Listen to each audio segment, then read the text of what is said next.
dangerous.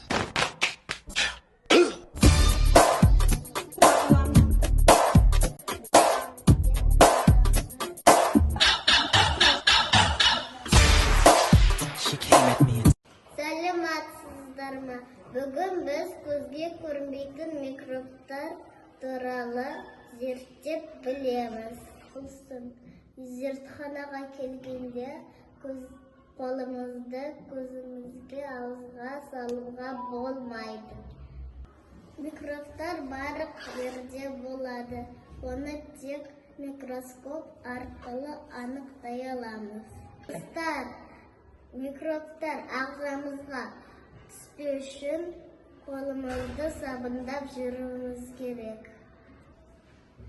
Алдымен көзге көрінбейтін микробтарды арнайы қолмен бақылаймыз.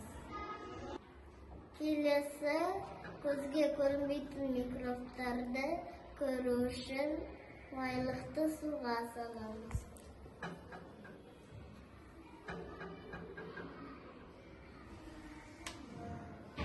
Микробтар судың бетіне шықты.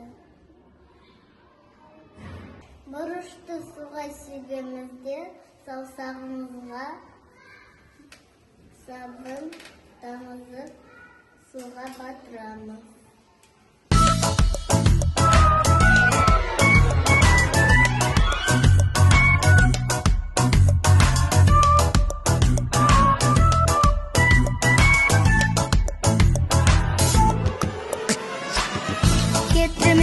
Одан бір микробтардың сабынан қорқатынын білдік.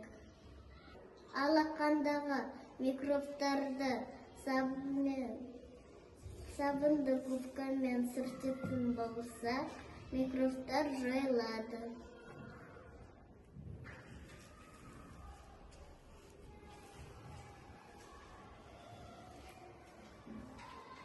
Достар, сендерге менің тәжірибем ұнады ма?